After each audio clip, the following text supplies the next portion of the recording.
going to dismantle this Colt Woodsman, get it ready to blue. It's got lots of issues, very rusty. Let's go ahead and break it down, get it ready to blue. Take our grips off. One screw on each panel. No, I'll take it back. It's one screw all together. Don't want to lose any of that. Okay, there's our screw out. Grips off. Now, to remove the slide, this little button here that's there for a reason. That's a slide spring latch lock. Pull it back, and push down hard on that button, and that will capture your slide spring. See how it kind of is free now? Now to remove the slide, we go ahead and we're going to drive out a couple pins that hold the mainspring housing in place, like so, and here. Now our mainspring housing back strap will come out. It rotates out, and there's your mainspring. We want to make sure we remove that before we glue it. And it comes out very easy. Just tap out this small pin, retaining pin that holds the mainspring, and carefully pull out this pin. Watch out, because that mainspring's going to want to come out of there. Okay, there's your mainspring and follower. There's your housing. The housing's ready to glue. Now we have a screw here that we ought to take that out probably. We'll pull that out later. Now, when you've done all that, your slide will come right off. Now, what that little button does that you have pushed down, it captures this slide spring. And now push that spring forward and carefully lift it out at the rear. Hang on to it, don't let it go flying off. And there's your action spring. Now, to remove there's a spring on the little button. You drive that spring forward, and you'll have to lift it up a little at the front still, so it can get over the button, like that. Slides forward, and then dumps out, lifts out. Careful, don't lose your button. Push your button down, your button comes out. All right. Now we'll go back and take this rear side off later. You just take the screw out here and crank it all the way out, and the sight comes right off, but we won't worry about that for now. Now, okay, next thing we're going to do, this is your slide hold open latch. Go ahead and remove that. Remove this screw. Now, once you get that off, there's a very fine spring that puts a little tension up on the slide hold open latch. Be careful of that thing.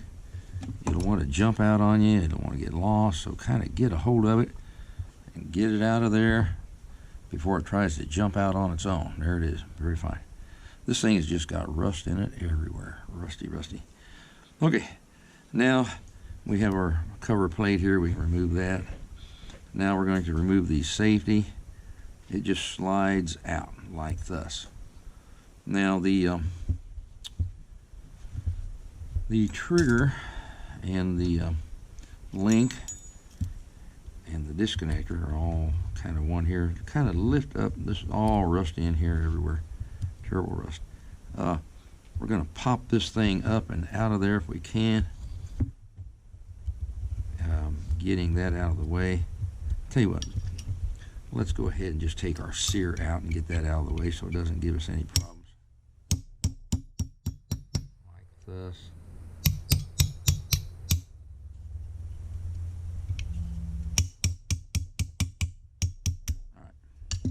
All right, sear.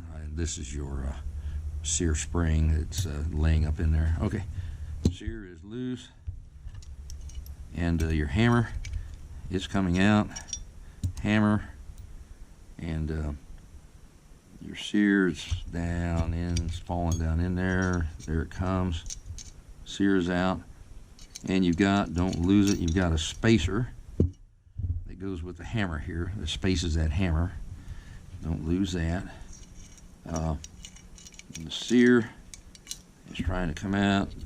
All right, the sear is out. All right, your magazine latch is just like any 1911. Push it in, rotate the lock a quarter of a turn, back it out, just like a 1911. All right, now we're down back to our link again. Let's see if we can get this up. It's got a spring tension on this, and you've got to get it up to get it where it's sticking into the frame. Then just kind of pry it out. And the spring on it is in the trigger itself. They're a little tricky to get back in, unless you've done a few 100,000 of them, then they're not too bad. And this has got a lot of rust that's holding things in. Let's go ahead and just remove our whole trigger here. And that should come out with it. Hold it up and try to get the whole trigger to come out with it. And that should all come out at the same time. It's just sticky, locked in with rust, and that's the reason we're having the problems we're having with it. All right, up and try to work that trigger out. It's trying to come. Let me tap on it a little bit here with a brass punch. I don't want to ding up my trigger. I want it to come out. All right, it's coming out. Okay, I'll show you all this when I get it out. What this has spring tension up on it. It doesn't have much now because it's so rusty, but we're going to take care of that. Let's go ahead and get our trigger out.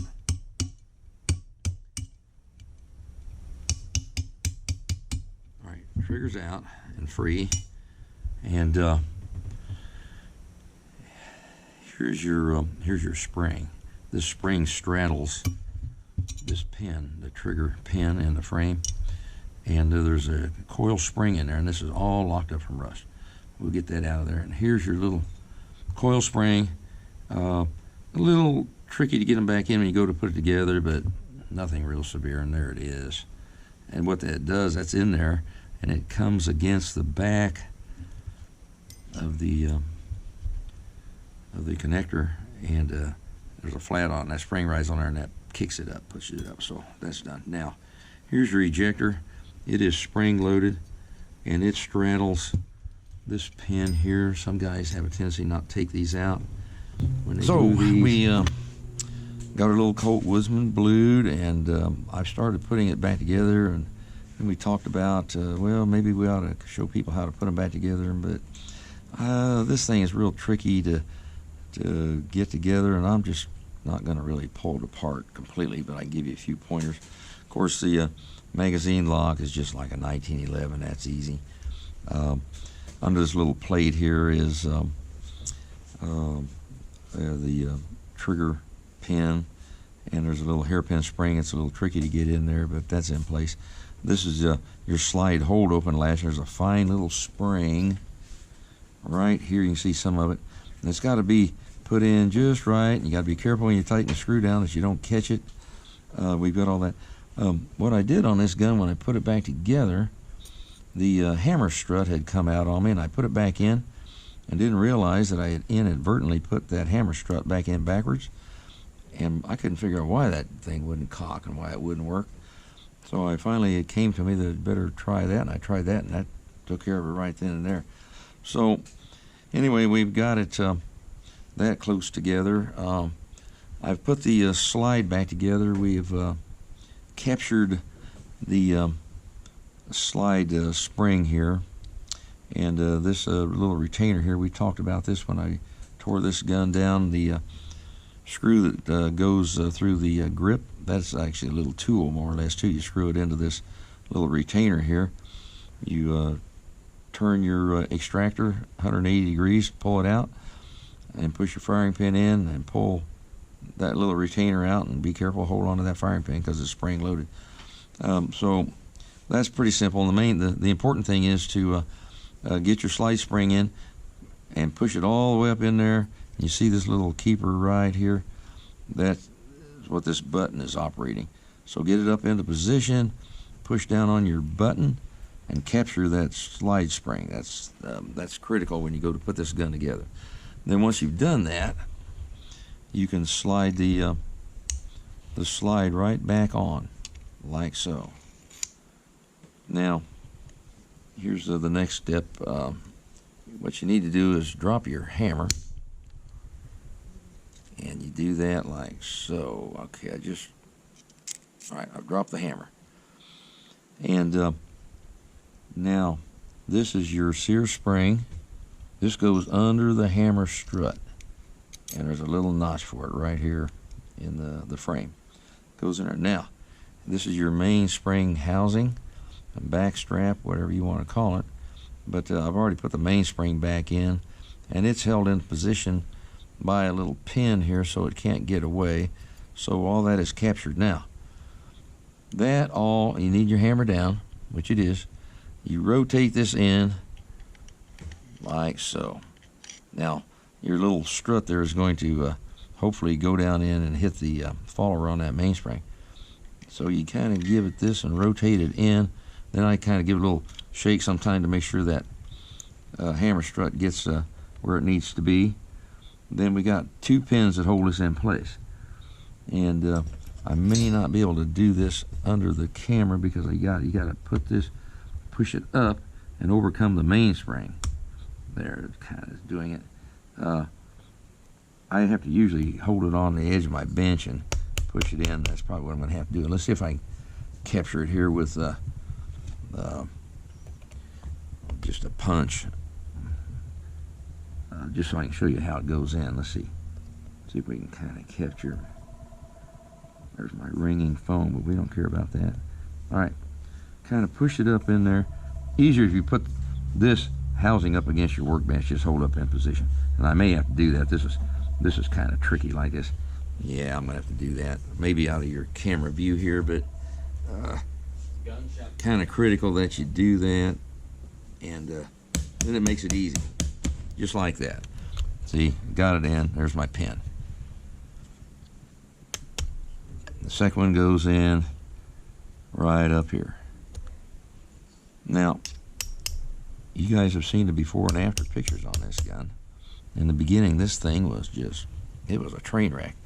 But as you can see, all the lettering, my engraver, who's very good at what he does, has replaced the lettering on the barrel. Fine engraving. The Woodsman lettering here, and the pony was all missing. It was all wiped out during the polish work because it was so rusty. This gun was left out in the woods for weeks before they could find it again. Fell out of his holster. And he replaced all this lettering on the slide. So I think we've virtually performed pretty much a miracle here. Now that you have your back strap in place, your mainspring housing, you can pull this slide back, and when you do, oops, my pin fell out. When you do, it will, you can release it. Your button pops back up, and the slide is activated. So then we're just down to refitting the grips and getting those in position. I'm not a real expert on these little Woodsman pistols. I love them. They're beautiful little guns. You guys all know I'm kind of a Browning guy, but I blue these things and I do things like that. Metal is metal, wood's wood, and we've just restored this little gun to like factory new condition. So it's all back together. I can't dry fire the gun. I've got a clip around here, a magazine around here somewhere. This has there's this little slide right here.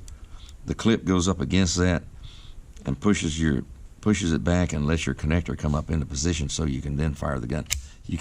I can't dry fire it now, but I did dry fire it the other day with a clip I found in the shop. So anyway, that's the final product. The little gun.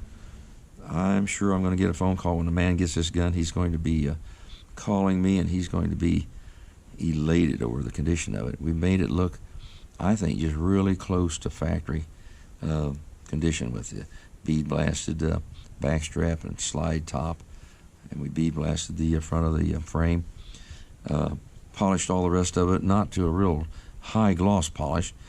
These little Colts didn't have that kind of a polish, but it's got plenty of sheen to it. So my goal is to try to make them look factory, and I think we've done that on this. So we're going to get it boxed up in the next couple of days and get it back in the hands of the owner, and that's basically all there is to that.